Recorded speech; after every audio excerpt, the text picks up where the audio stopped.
Friends, আজকে আমরা শিখব কীভাবে ফটোশপের মাধ্যমে একটি রিইউজেবল গ্লাস ইফেক্ট তৈরি করা যায়। সো চলুন কথা না বাড়িয়ে ভিডিও শুরু করি। আমরা ছবির লেয়ার সেকশনে এসে ছবিটার উপর রাইট ক্লিক করব, then convert to smart object, then control J press করে একটা ডুপ্লিকেট করে নেব এটাকে।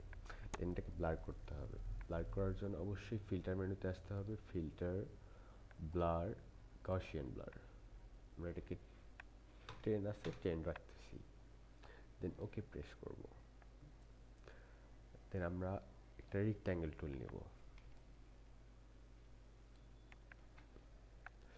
অবশ্যই মনে রাখতে হবে এই রেক্ট্যাঙ্গেলের ফিলটা যেন হোয়াইট থাকে।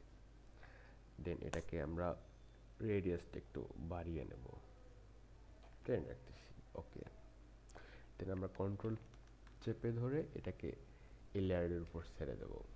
দেন এটা ভিজিবল আছে, আনভিজিবল করব। আনভিজিবল করা হলে এটা আনক্লিক করে দেব। দেন আমরা পাথ সিলেকশন টুলে এসে এটাকে আমরা ইচ্ছামতো কাস্টমাইজ করতে পারবো।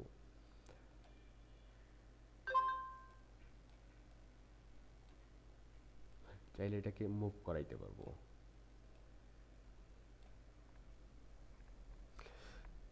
দেন আমরা এই লেয়ারের উপর রাইট ক্লিক করে ব্লেন্ডিং অপশনটা ওপেন করে দেব।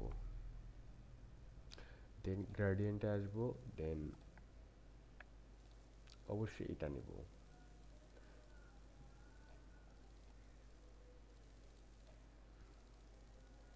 অবশ্যই মনে রাখতে হবে প্রথম কালারটা যেন হোয়াইট থাকে।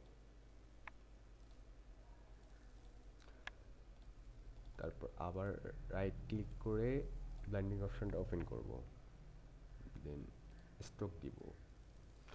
আমরা 2 এর পরিবর্তে অন দিলাম। দেন পজিশন ইনসাইড, ব্লেন্ডিং অপশন আমরা সফট লাইট দিব।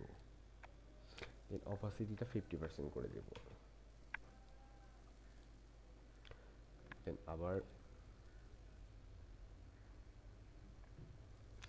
শ্যাডো দিব, একটু রিয়ালিস্টিক লাগে।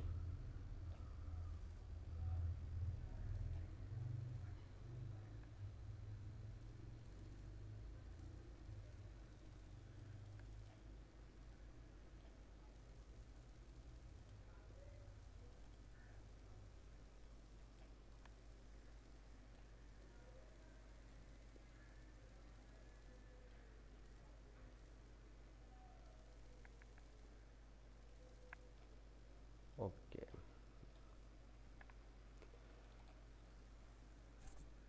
এটাকে রিইউজ করার জন্য স্টাইলে আসবো, দেন নিউ স্টাইলে ক্লিক করব। দেন